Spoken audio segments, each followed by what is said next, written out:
more than love, what matters is respect towards the person eh. So once na nawala yung respect, wag mo nang balikan kasi wala eh. Pagka hindi mo na nirerespeto, wala ka nang, doon din nagro-root kasi yung love, 'di ba? Paano mo mamahalin yung tao or bagay or craft na hindi mo nirerespeto?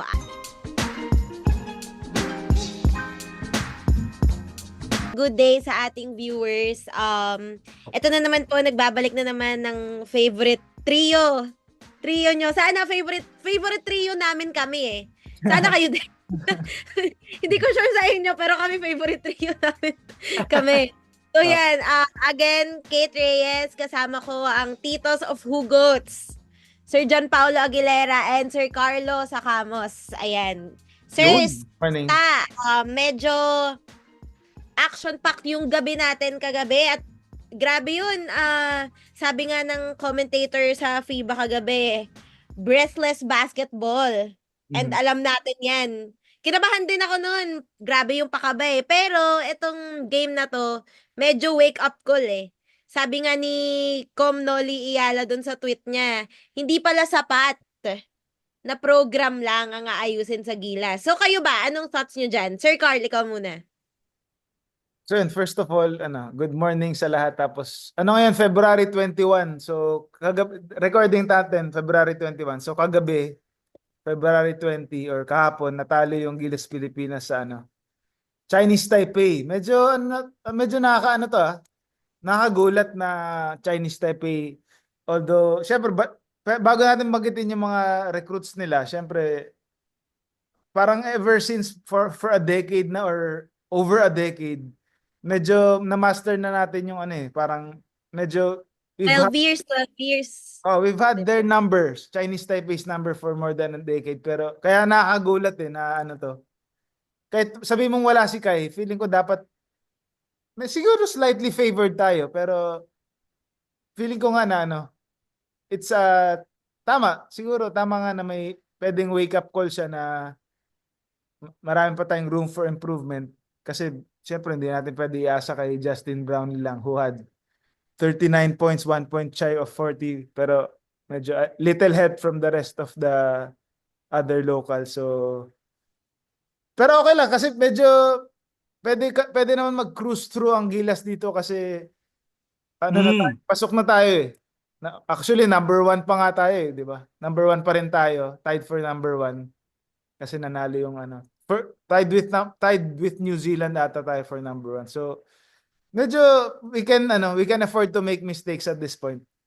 Pau. Sino yung tinatawag nila naging lason sa Gilas kagabi, Kate? Sinong lason ng Gilas kagabi? Okay. Sinong thorn? Ano bang tawag doon, Carl? Thorn on the side? Turn on the side. Turn in the side or ganon. Sinong pinakamalaking challenge ng Gilas sa side ng Taipei kagabi? Si si Yun Lu. Lu. Lu naman talaga. Yun yung Grabe, bata. 18 points ata siya, no? Nag-21 yata, sir. Di ba? Parang nag-21. Pero top scorer siya. Top scorer siya. Okay. Tsaka dami ng tres. Parang naka-apat na tres ata siya.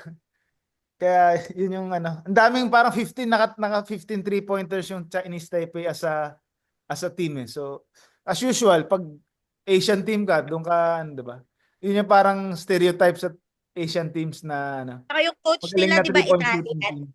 Yung Italian coach ng Taipei, ang galing din eh. Medyo nagbago rin yata yung sistema nila eh. Based on sa mga previous na nakita ko So, reloaded. Sabi nga nung sa mga di ba, sa descriptions, reloaded talaga tong Chinese Taipei na to na gusto nilang makikipag-compete na sa the rest of the their Southeast, hindi naman sa Asian rivals na ayaw na medyo nasa baba sila for the longest part eh, di ba? Parang tayo din yan nung against Korea, yung mga ganon, yung mga shocker ng Gilas. Sabi nga nila bilog ang bola. Tapos, naisip pa na, ano pa tawag dito? Kagabi, wait, nakalimutan ko yung sasabihin ko. Sige lang. Sa maraming... Shit. sasabihin ako eh. Sige. Anyway, Pero ano yung last natin prominent win against them? Yung medyo tumatak. Kasi Taipei? kung lagi tayong panalo sa kanila, parang mangyayari niyan parang commonplace na lang na yung Kasi, may dominance tayo over them eh, no? Oh. ganun nga sir, kaya upset siya eh. Oh, Oo. feeling ko wala namang notable kasi nga parang sanay na tayo eh. So, hindi ka na magugulat na natatalo natin yung Chinese Kasi Taipei. nga ano na no, Yeah. parang dekada na. Oh, parang dekada na eh. Ang Ayan pala. yung nabasa Sige, ko ulit, parang 2013 FIBA Asia ata yung last na talo tayo sa kanila. Yung dito pa sa atin yun ah. So, Ayun after pala, di ba, sabi natin from last episode, yung oh, mga silver linings. Grabe yung Justin Brownlee. no. Oh, Yun syempre. pa, yung highlight kagabi. 39 points. Yung, oo, Grabe. pero ano ba, sa tingin nyo, okay pa rin ba sa Pilipinas na maging, tatawagin ba natin na over-reliant pa rin tayo kay Brownlee? Or dahil lang kasi nabawasan tayo ng primary options? Si Kai naman, hindi naman primary options eh, di ba? Parang, hindi naman siya one of the primary options. Pero, integral part siya ng team. Pero, kasi, di ba parang time and again, napuprove natin yan na pag masyado tayong umaasa sa isang player, medyo doon tayo ano doon tayo ang tawag doon tayo medyo na nadedelikado, 'di Oh. ba? Parang ganoon 'yan eh. Oh, hindi na tayo ano, since feeling ko nag-take over si Coach Tim, feeling ko hindi na tayo Mm, over-reliant sa naturalized players natin. Kasi yung triangle kasi 'di ba, equal opportunity na offensive. oo. Lahat ng pwede kang maging option sa offense niyan at every possession. So masasabi mo lang talaga na magaling si Brownlee dahil kaya Tsaka niya hindi, sa tsaka 30 niya within the system within the system. oo. Hindi Tsaka naman yung na-highlight siguro yung brilliance niya Hmm. kasi nga hindi nga rin nakaporma yung iba nating player. Masyado ano. Na-counter But din yung may pwede siya nagka-mindset na siguro magte-take over ako dahil hindi gumagana yung ibang teammates ko. Pero natural naman kay Brownlee yun eh. Kung ano yung play na kailangan niyang gawin for every possession, yun yung ginagawa niya. So, feeling niya, kung opensa yung kailangan niyang gawin dahil nga hindi gumagawa yung iba, nagagawa niya. Kate. Okay. Ayun, Sir Pao, ikaw, hindi ka pa sumasagot sa kamusta ka naman? After a week. ewan ko parang ang aga ko nakakatulog buong linggo. Hindi ko alam kung bakit. Sana all. Hindi ko sure kung bakit. Parang siguro sa sobrang pagod. Hindi lang sa halo-halo sa work. Tapos syempre sa pagme-maintain ng household. Pero ano ba? Ano naman marami akong na-receive na good news ngayon about siguro sa comedy. Tsaka Yun. sa career outside my day job. So parang iniisip ko na lang worth it siya. Oo, oo, ganun. Ayos. Yan na. Ayos. Nahirapan kami mag-schedule nito kasi busy kaming tatlo. Grabe, ang dami na Totoo. trial, trial and errors dun sa ano namin, sa mga schedule namin. Day to day.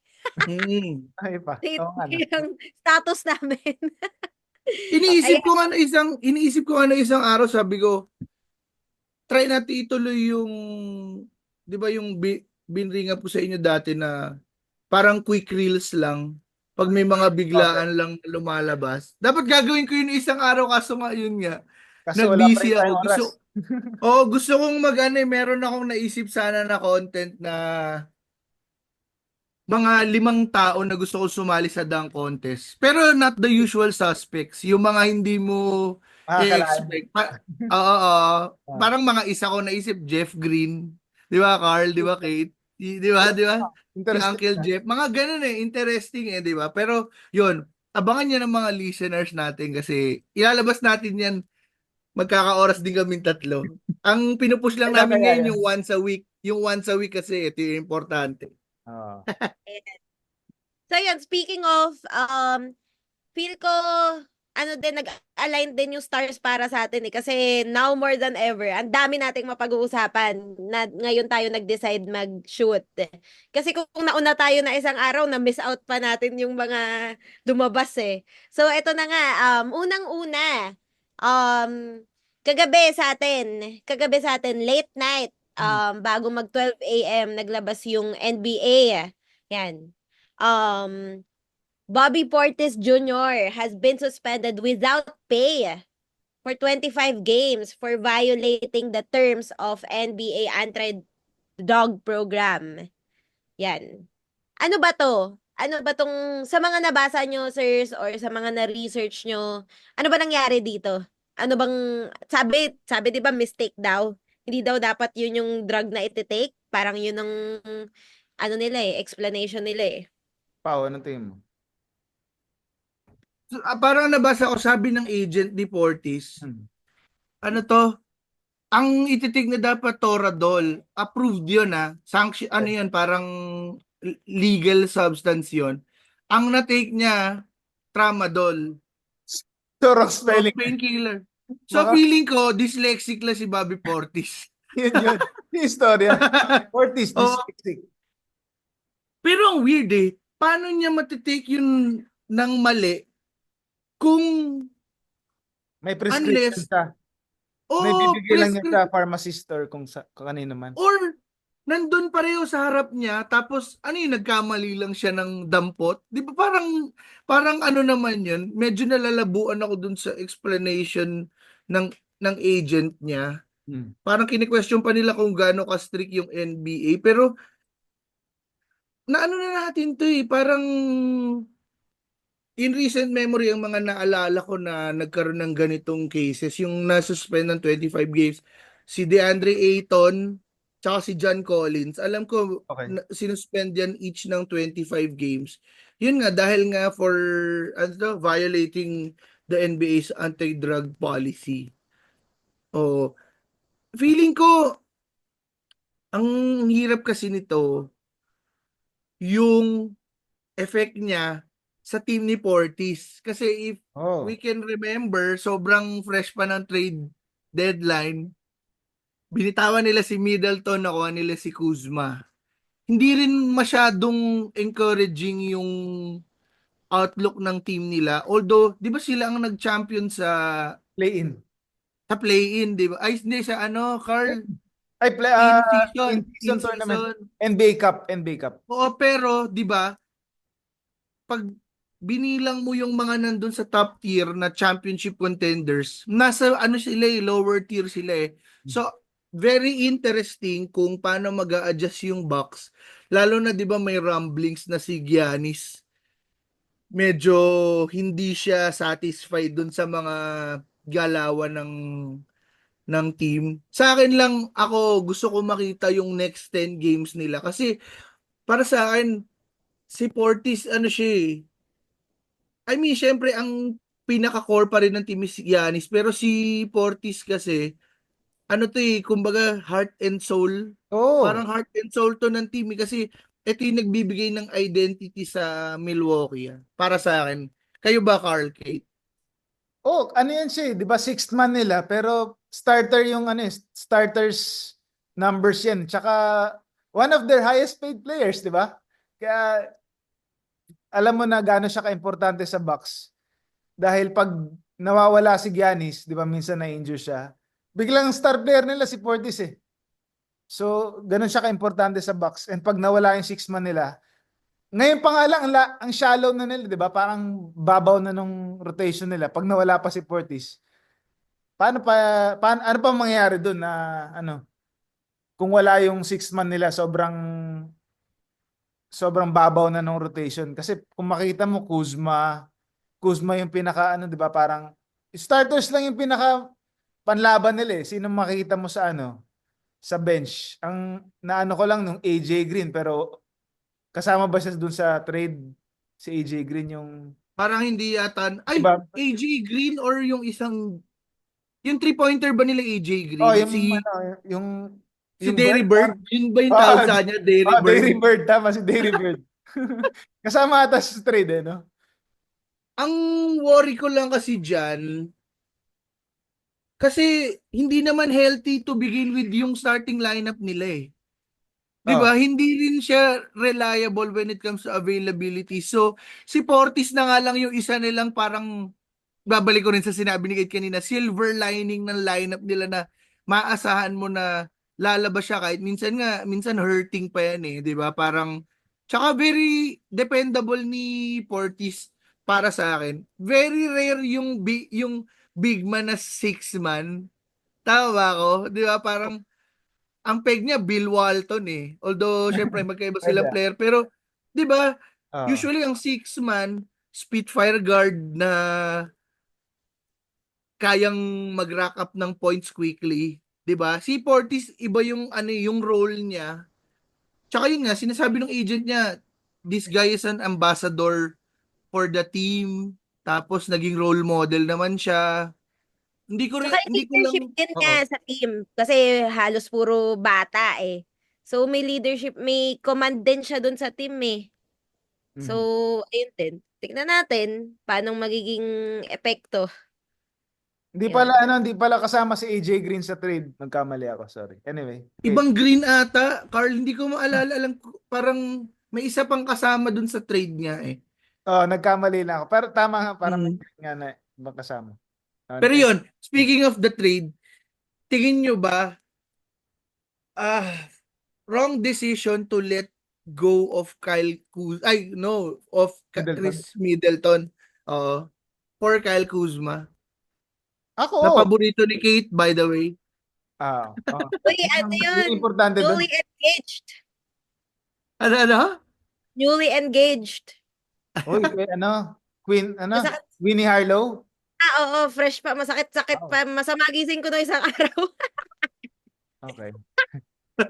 Move on ka rin. Mamaya, pag-usapan mo doon sa love, ano natin? Sige. Sa love. Pero yun, Chris Middleton, ano to eh, defender, pero alam naman natin na in the past couple of years, medyo yung injuries, grabe yung tama ng injury bug sa kanya. Tingin, ano ba, sa kabilang banda, yung, yung mawawalang, yung lilive na void ni Portis, pwedeng i-fill in ni Kuzma eh, kasi halos same sila ng position. Syempre, mas malaki lang si Portis. Si Portis nagsisentro eh, si Kuz SFPF yan eh, di ba? Parang, ano, tingin nyo ba, ano ba, good decision pa rin ba yon knowing na ganito pala yung mangyayari? Ewan ko. Ako, matagal na akong questionable sa mga desisyon ng Bucks the past few years. Kasi kung ibe-base mo sa current situation, siguro mas maganda ang pinapakita ni Kuzma kay Middleton. Tsaka mas healthy siya. Pero never pa nakapasok si Kuzma sa or kasama ba si Kuzma sa championship team ng Lakers, Kate? Kasama doon. Opo. Oo, sa bubble, oo. Pero Decent naman yung ano niya nun. Siguro, oh, pinagtatanggol ko. Siguro, nasa 10 to 12 points naman yung average niya nung ano na yun, nung finals run na nun. oh. Pero yun nga, with that said, feeling ko mas kulang pa siya sa sa playoff sa playoff readiness kasi hindi pa siya ganun kasanay sa siguro finals battles or playoff battles compared to Middleton na nakapag-champion na. So, yun ang question ko talaga sa Bucks yung chemistry nila. Kasi since hindi lang I'll go back to so yun sa mga decision nila to trade Drew Holiday tsaka pagtanggal kay Coach Mike Budenholzer. Doon pa lang kasi pag nag-champion ka, dapat i-keep mo yung core mo na yun for the longest time possible. 1 year, 2 years later, nag-trade na agad sila. Parang binuwag na agad nila yung core na yun. Dapat, pag kahit di ka mag-champion lang, hindi ka makapag-live up sa expectations a year later or 2 years later, after your championship, dapat may faith ka pa rin to keep that core for the next 5 years. Yun na sa akin, Pau. Sinacrifice nilang identity nila eh. For, Yun na, defensive parang, identity. parang, just to take a chance. Syempre si Dame yung unang domino to fall. Si Drew for Dame, 'di ba? Tapos yan, ewan ko, yun nga tama ka Carly, yung continuity na ipinagyayabang ng Bucks dati Diba? kasi nga may Giannis sila, 'di ba, na ang tagal pala ni Middleton din doon kaya ako nagulat. So ewan ko, parang buti nasa East sila, yun na lang. Buti nasa Yun na East lang, sila, super tapos, line. oo, tapos, pwede, kasi, basta nasa iyo naman si Giannis, may chance kang makasilat eh. Ang problema mo lang, pag nakaharap mo na yung mga nasa upper echelon na Boston tsaka Cleveland, di ba? Kasi the rest, kaya mo naman yan eh. Ang Miami naman ngayon, medyo ano yan, nag-take sila ng step back. Si Sixers naman, ewan ko ano nangyayari dun sa team na yon, di ba? May chance si Bucks pero ewan ko, ang problema kasi dito, maapektuhan ng sobra yung standings nila dahil nga dito sa absence ni Portis. Para hindi biro yung 25 games, Oo. di ba? Parang buong ano na yun regular season na yun di ba? Halos ganun na yun. Di ba? Ano yun eh?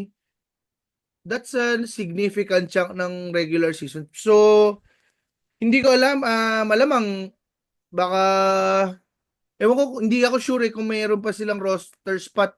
Pero usually pag ganyan naman buyout market ang ano, pero syempre kaya nga buyout market yun eh kasi halos wala ka nang makukuha na ano dun eh na as in yung maaasahan mo talaga lalo na kung short yung rotation mo. Commercial lang from the serious takes dito. Dadaanan natin, alam natin SGA isa to sa mga, ako top 1 ko to eh. Top 1 ko siya na best dresser sa liga. Ayan, top 1 ko yan. Top 2 ko lang si Kuz. Pero mahal ko naman si Kuz. So, so ganun din yun. Ayan, pero si SGA, top 1 ko yan na best dresser sa liga. And recently, nag-launch siya ng signature shoe niya with Converse. O di ba Converse? Hindi pa ganun ka-iconic yung Converse basketball eh. Pero nakuha nila si SGA and he was able to design his first signature shoe. And ang ganda, new look siya eh. Binigyan niya ng bagong itsura yung basketball shoes. Kasi 'di ba ngayon jologs na kung gagamitin mo pang labas yung basketball shoes mo eh.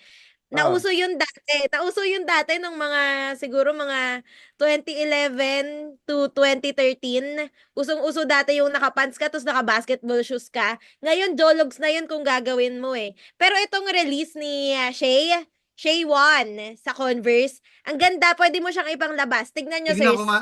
Titignan ko. Tignan nyo, sis. Ganda, promise. Oo. Gusto ko rin. Hindi ako nagba-basketball, pero susuotin ko yan.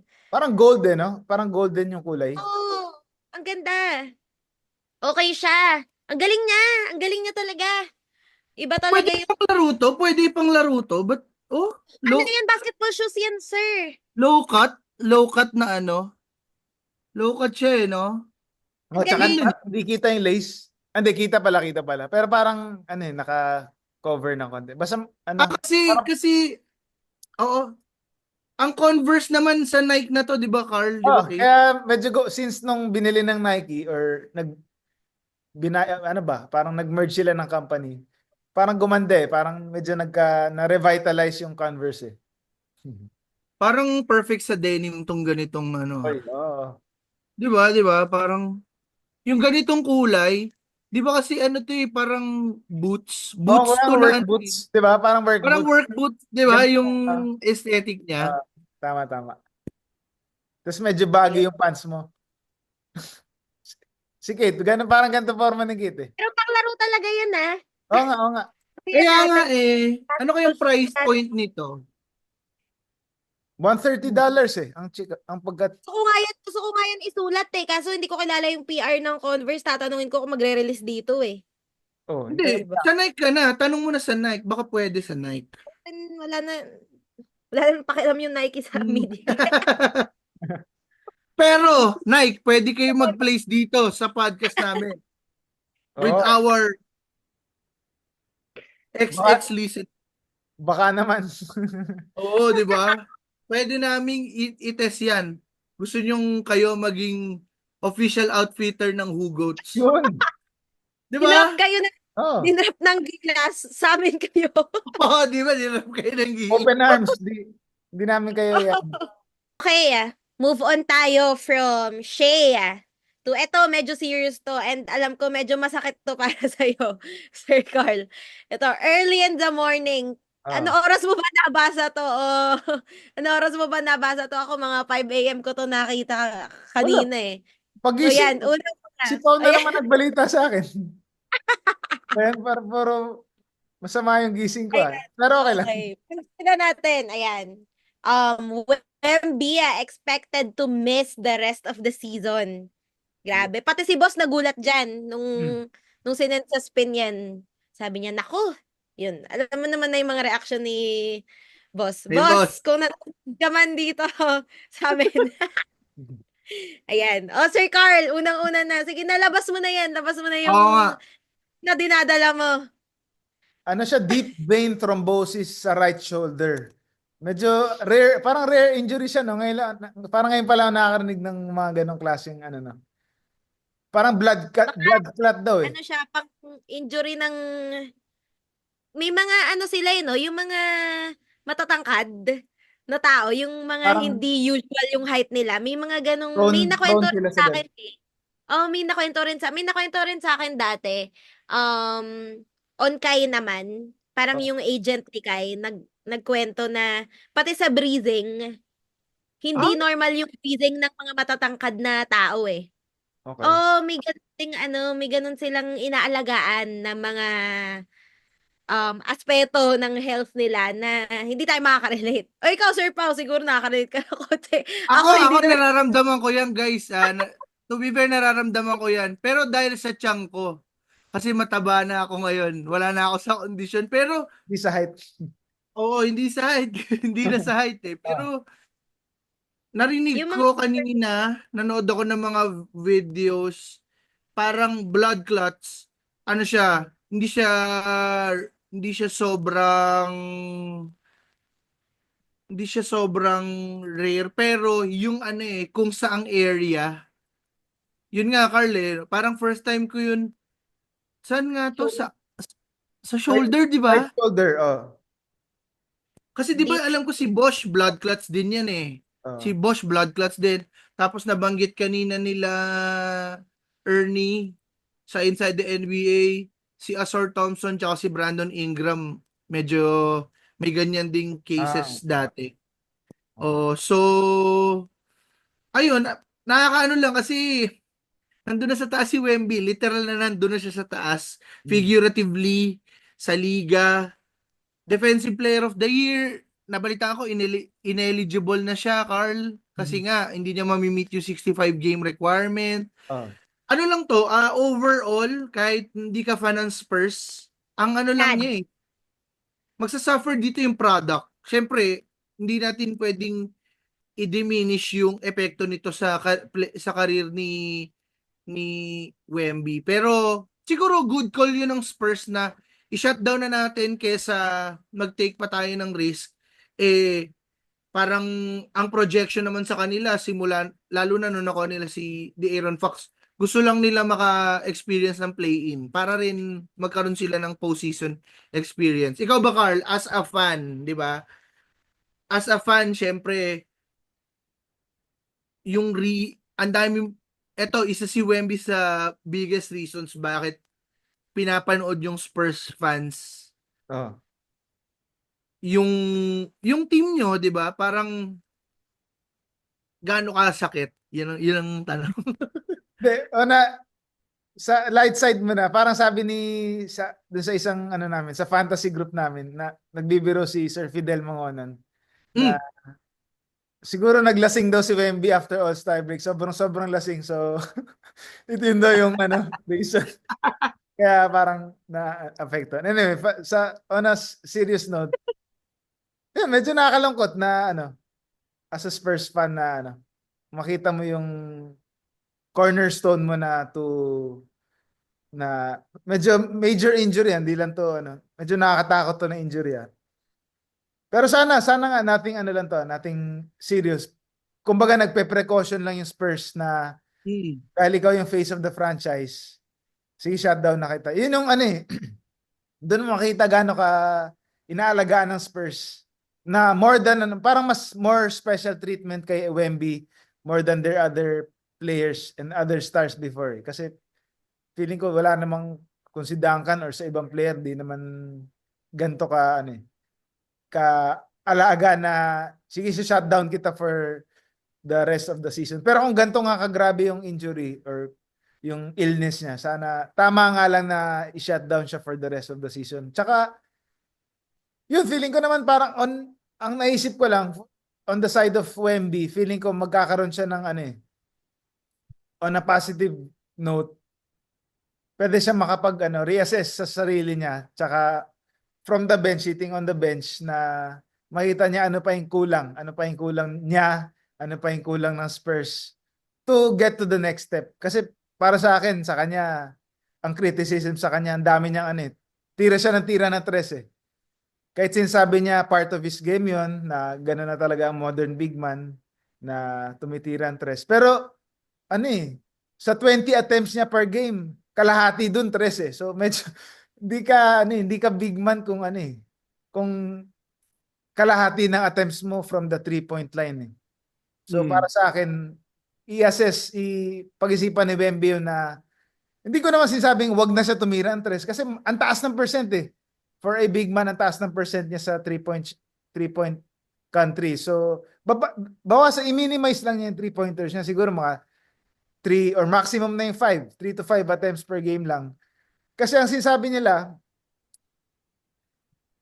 ng mga expert, sila Shaq, sabi ni Shaq, kung tinira mo lang yung 5 attempts from the 3-point land sa loob, di mas mataas yung percent. Kung sinasabi mong mataas yung percent mo sa 3-point line, paano pa kaya, what more kung sa inside? Kung nakita ko parang 70 to 80% yata yung percent niya from inside the paint. So, di ba, you give your team a better chance of winning and scoring at every possession kung sa loob ka tumitira kasi walang makakapigil sa'yo Yun lang naman sa akin. So, feeling ko makaka-reassess siya and yung Spurs kung paano siya aatake moving forward. Kate. At yung lang, sabi nga natin kanina medyo unfamiliar yung sound nung 'di ba, nung injury. Pero ito nabasa ko sabi third most common daw, vascular disease daw yan sa US. So common and ang sabi nung radiologist na in-interview dito sa article na to, the sooner one is diagnosed and they start treatment, the better outcome. So, it's something siguro na naaagapan. And sa case nga ni Wemby, inaagapan siguro ng Spurs na bago siya lumala, yun na, Tama. 'di ba?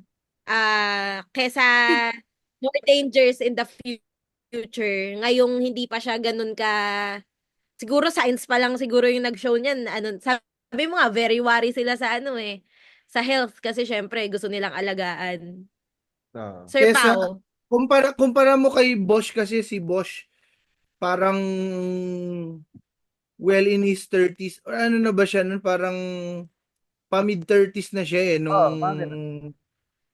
nung na-diagnose siya niyan So, yun nga, siguro ang ano ba tawag nila erring on the side of caution na para sa akin good move yun ng Spurs kasi nagigets ko yung frustration kasi for the longest time 'di ba medyo yung Spurs product before when became there medyo mahirap talaga siyang 'di ba Carl parang grind talaga siya panoorin kahit gaano pa kagaling na coach si Pop parang so sa akin preserve nyo na yung future kesa Kasi nga for, ano tawag doon, short-term goals, siguro. Tsaka, di ba, if you think about it, hindi naman si Wemby ang unang mawawala sa kanila this year. Si Pop, di ba? Si Pop parang kailan pa siya wala sa lineup, Carl? Early Parang, part of the season pa lang eh. di ba?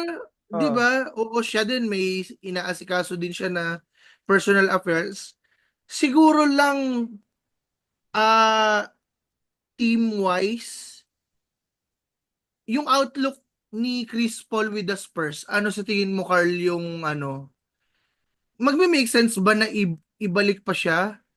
Siguro for a minimum contract para lang ma-mentor or ma-guide sila, Fox, tingin mo ba? Oh, may sense pa naman in a way na yun, he can still be a mentor para sa mga ano, sa mga bata. Yun, kina Fox, tsaka yung sa mga batang wing players ng ano. Pero kaya rin feeling ko naman kaya pumunta si CP3 sa Spurs to pair up with Wemby. Na siya yung pinaka-mentor, 'di ba? Si Wemby yung pinaka-mentor ni CP3. So CP3 so sa pagka-injure ni Wemby, feeling ko wala na, 'di ba? Parang wala nang love partner si Chris Paul eh. Pero siyempre sa mga sinasabi ni Chris Paul naman gusto pa rin niya maglaro eh. Gustong-gusto pa rin niya. Nandun pa rin yung passion niya. So tingnan natin kung i-keep siya ng Spurs.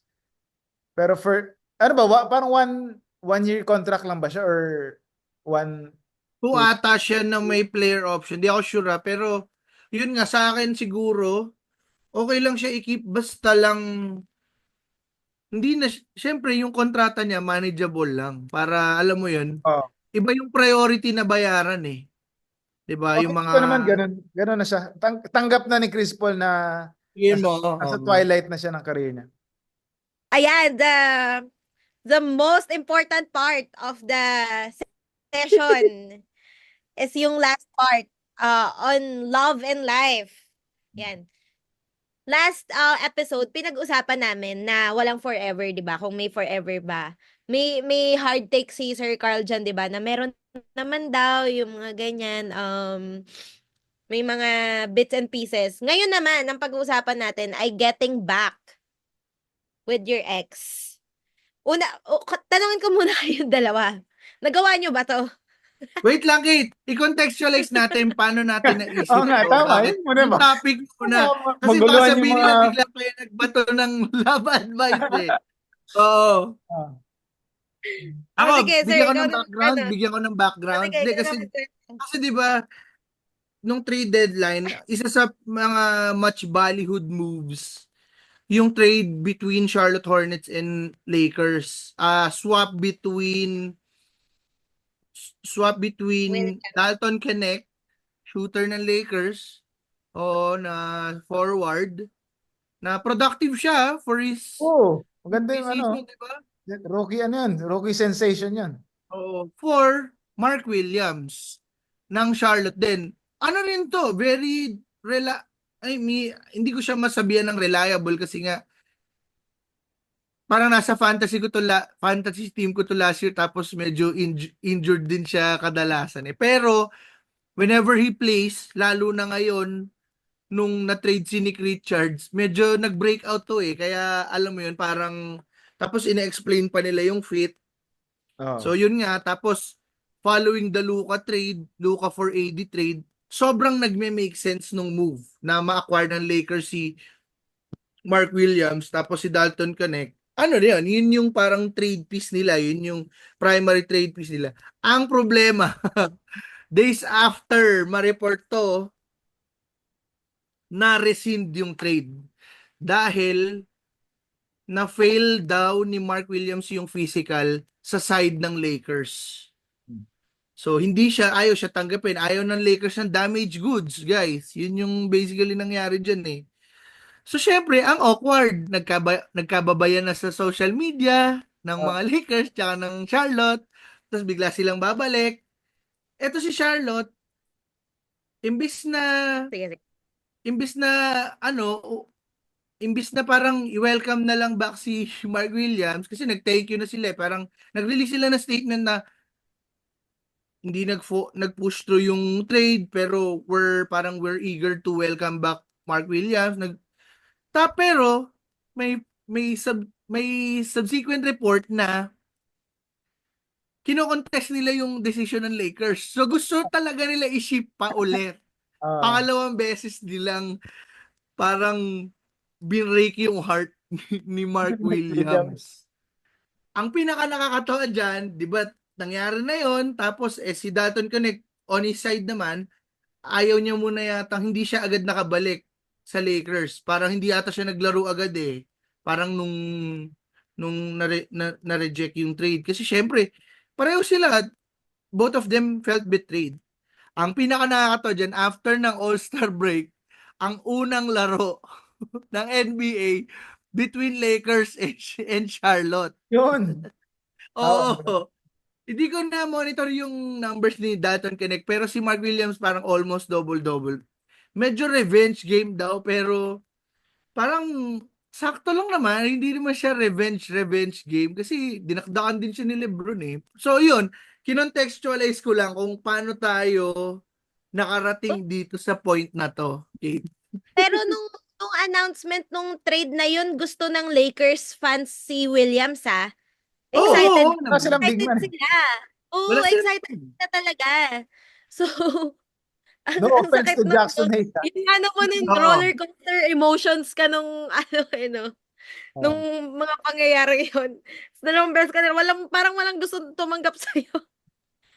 Di ba? Dalawang beses ka na-reject, masakit yun. Parang pwedeng Pero separate topic yun ah. Love topic yung walang gusto tumanggap sa'yo. oh, di ba? Hindi, si ano naman yan? Mark Williams Ewan ko, aside. sinong player ba yan na lagi natitrade? Si Ish Smith. Hindi naman si Ish Smith. Pero journeyman yan eh. Pero yun nga, yung awkwardness, di ba? Yun yung parang naano natin na talaga, paano kaya sa Second totoo? hand embarrassment. Oo, parang sa totoong buhay ba, pag ganon, nakipag-break ka, ano ba Yan, kayo? okay. Eto, sige. Lagyan natin ng Sige, konteksto. okay, go. Sige, kunwari, sa totoong buhay, nakipag-break ka dun sa jowa mo kasi natatamaran ka, ganun. Ang tamad naman nito. Oo. Binreakan mo. Binreakan mo. Tapos, after a few days, na-realize mo na mahal mo naman pala talaga siya and hindi naman siya tamad. Bad trip ka lang sa kanya, ganon. Bad trip ka lang sa kanya. So ngayon, tinatry mong balikan. Sa loob-loob niya, hindi ba ikaw nakipag-iwalay sa akin? Tapos ngayon, babalik-balik ka, yung ganyan. Hindi ka binalikan. Hindi ka binalikan. Sinumbatan ka ngayon. Kung hindi mo nakikita yung goodness in me, hindi mo nakikita yung goodness in me, ba't mo babalikan? Yung mga ganon, di ba? Yan, yung mga ganyang sitwasyon, nangyari na ba sa inyo yon? Minsan may mga decision ka na sana pala hindi mo ginawa or mga decision mo na pinagsisihan mo, tinry mong ayusin, bumalik lang sa'yo. Kumbaga double whammy ka dun sa decision mo eh. Nagkamali ka na, napahiya ka pa, gano'n. Kumbaga gano'n yung nangyari. Ayan, ikaw muna, Sir Pao, sige. Sobrang specific eh, when it comes to love. Wala pa naman siguro nangyari sa akin na ganyan. Pero I mean, normal yung feeling of regret sa mga bagay na ginagawa mo. Pero kasi, ano ba, para sa akin, ano eh, pag ganyan, harapin mo na lang eh. Parang, hindi ko naman sinasabing live with your decision, pero kung saan ka pinaka may peace of mind siguro, parang kung nag-suffer ka ng trauma, siguro sabi natin for example, partner, nag-suffer ka ng trauma, tapos tingin mo hindi helpful, kahit tinatry ka niyang i-win back, kasi unang-una, the fact na lang na tinatry ka niyang i-win back, tapos hindi naging maganda yung yung breakup niyo, medyo red flag na yun eh. Yung ba ang ginagamit ng terms ngayon ng mga kabataan, guys? Red flag. Oh, pero sa akin ganun, pero at the end of the day, sa sarili mo pa rin yan eh. Kasi what if nadala lang pala kayo ng emosyon, 'di ba, nung nag-make kayo ng major decision like that. Severe ties, 'di ba, parang i-ano mo rin siguro i-assess mo rin, mag-reflect ka before mo siya gawin kasi specific na scenario na situation parang wala akong maalala na ganyan. Siguro ang pinaka malapit ko na binangko ko si Devin Booker nung nag 70 points siya. So, natalo ko sa matchup ko that week. So, Akalain. third Yun na pa. ako sa fantasy. Siguro yun yung pinaka, feeling ko yun na yung pinaka major sa akin. Ewan ko, ikaw, Carl, may naaalala ka ba na ganung situation sa'yo, personal? Oh, kung love and life, oh, marami akong mga desisyon na niregret ko sa buhay na parang iisipin ko, gusto kong balikan. Gusto kong balikan para itama. Pero eventually, ma-realize ko na kailangan ko pagdaanan yung regret na yon to get to where I am now. Kasi hindi ka magiging ikaw kung di mo pinagdaanan yun eh. Nangyari sa akin yun, nakipag-break ako, tapos nagbalikan kami. Ah, okay. Sa ex ko sa dati. Nangyari sa akin yun. So, ang pinaka-experience na mangyari sa akin, ang pwede ko masabi dito, may both sides may positive na mangyayari pag nagkabalikan kayo. Pwede mong ma-relieve konti yung mga positive, yung mga good things na alam nyong nangyayari sa inyo before. Pwede bumalik yun. Pwedeng maging maayos. Pero may mga may mga scars na hindi mawawala eh. So, laging nasa back of your mind kahit iisip mo na gusto mo na mag-move on, focus sa present and the future. Feeling ko may mga may mga scars na hindi mo pwedeng makalimutan na lagi mo lang maisip nasa likod ng utak mo na parang mahirap siya lagi makakaapekto sa iyo. So, Lamat. No, Carl, parang may lamat na eh. scars na hindi na matatanggal siguro.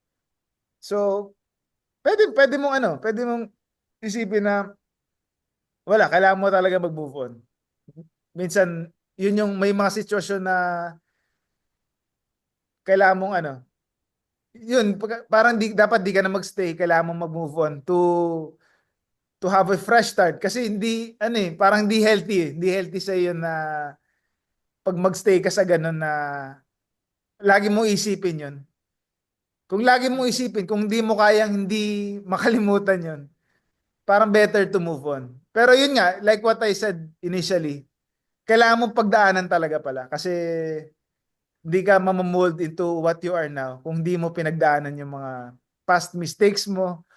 So, kung nagkaroon ka ng mga mistakes dati, mga regrets dati, hindi mo nagagawin in the future. Kumbaga, it will make you a better person. Tama ba, Kate? Tama naman. Tama, tama. Kasi, sabi nga nila, you're never in the same situation twice eh. 'Di ba? Oh. So, either may baon ka na dyan to equip you with a better decision making the second time around or sa susunod pa. Basta may makukuha ka out of any situation talaga eh. Ako naman, personally, ang take ko dyan is more than love, what matters is respect towards the person eh. So once na nawala yung respect, wag mo nang balikan kasi wala eh. Pagka hindi mo na nirerespeto, wala ka nang, doon din nagro-root kasi yung love, 'di ba? Paano mo mamahalin yung tao or bagay or craft na hindi mo nirerespeto as kung hindi mo na nakikita yung value na nun sa buhay mo, what's the point?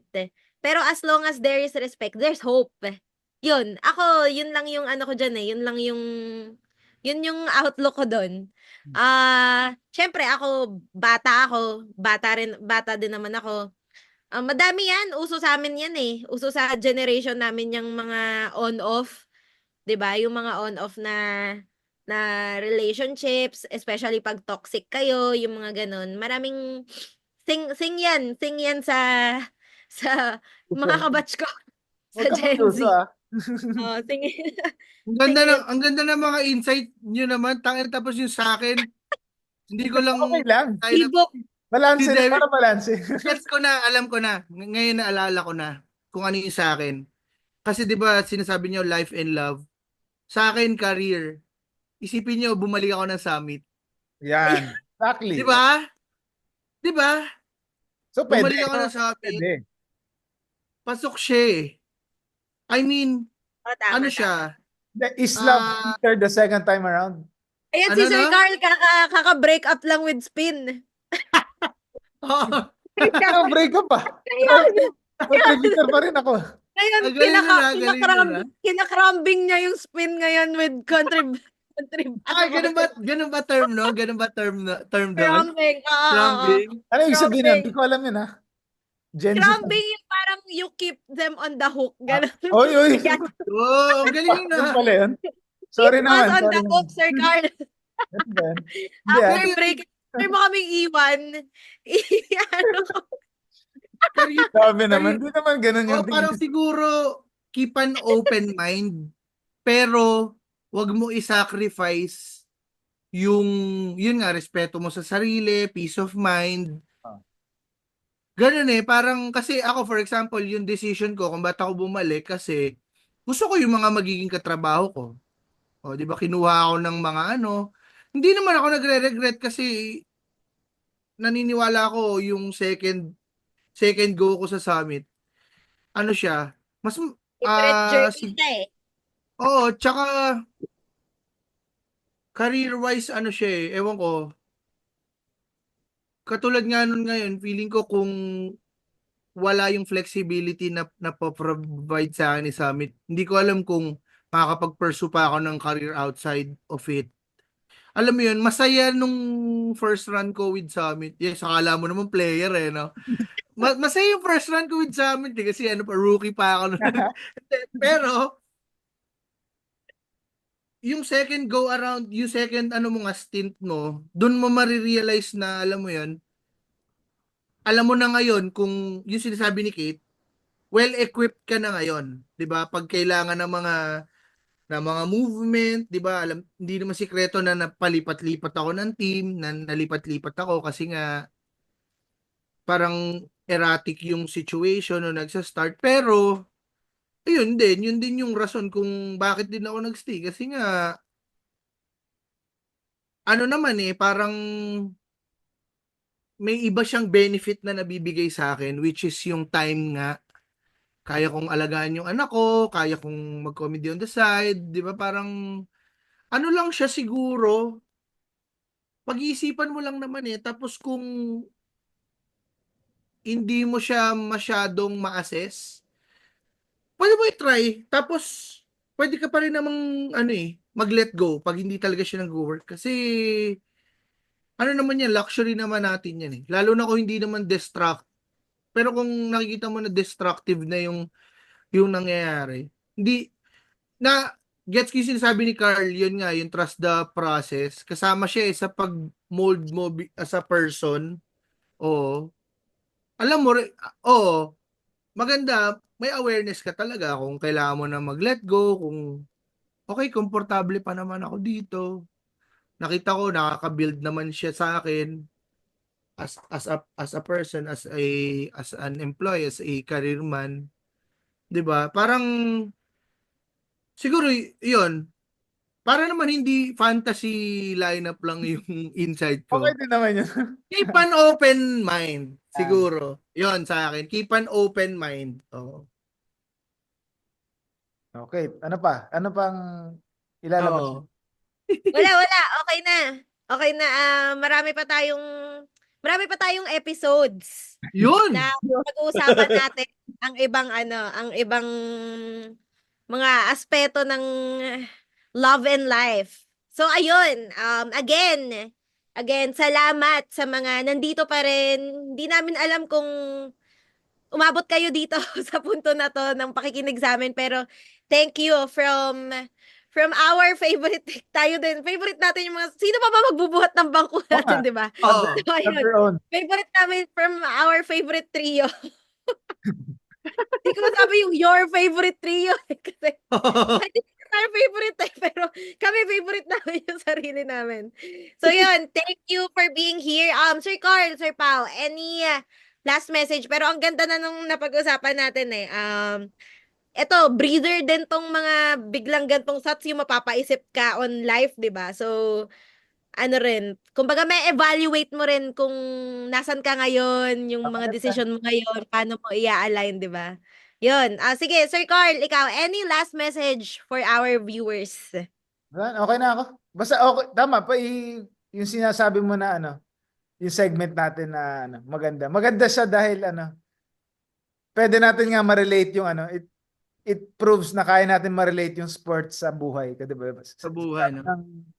May magsabi na hindi, pag sports lang pag-usapan, di mo pwede yung i-relate yan sa buhay. Pero pwede naman pala. Ano pala? Yun yung main, kumbaga yun yung main natin, main identity natin. Oo. In basketball, sabi nga ni Pao. Oo, tama. Hindi nga lang limited to basketball kasi, well, halos lahat naman tayo dito, may sport somehow. Grabe din yung disiplina na makukuha mo talaga when you grow up playing sports. Diba? Iba yung disiplina, iba yung commitment, iba yung loyalty mo. Yung values mo, kumbaga, mabubuo niya yung values mo as a person na kahit na hindi ka na naglalaro, pagtanda mo, dala mo pa rin yung ganong values na nabuo when you were playing sports pa. Ayun. Sige, Sir Pao, ikaw, any last message? Or yung mga isa-shoutout nyo, yung mga natin, mga small businesses natin Oo nga, na... promote kayo, guys. Sa akin yun, Kailan ang next gig? Actually, kailan tayo nagre-record? Friday ba ngayon? Friday, February 21. Oh, Friday. Bukas meron akong show sa Brick Wall. Ilalabas ko na to tonight. So punta lang kayo, guys. Pero ang main pa rin, pakinggan nyo tong ginagawa na small project namin. Hanggang sa, malay nyo, sponsor na kami ng Nike at Diba? Converse. Di ba? Car Kate kayo. Okay na ka. Okay. Sports Beat PH, saka Go to Gyoza. Yun. Yeah. Thank you. Ayun kami, kailangan namin ng page view, so magbasa lang kayo sa Spin. Siyempre, Yun. Basa lang Spin.ph. Spin. Oh, spin.ph. Ayun, madali lang i-type 'yon. Yung mga ewan ko, siguro alam nyo naman yung Spin, yung mga nanonood dito sa amin. Pero yun, basa lang kayo sa Spin, kailangan namin ng page views. Kailangan ko ng page views. Tapos ano pa ba? Yung Drip Bear. Yung Drip Bear ko, still, hindi pa ako nakakapag-post kasi tinatamad pa ako gumawa ng content, pero meron pa rin yan. May mga bumibili yan. And yun, sige, supportahan nyo lang. Kung kailangan nyo ng mga activities para sa mga bata or sa Valentine's, tapos na yung Valentine's, yung mga late Valentine's nyo, dan pwede kayong mag-activity nung Drip Bear. Yun lang. And we'll see you sa next episode for another interesting takes on love and basketball and life. Yun. Thank you. Yun. Bye.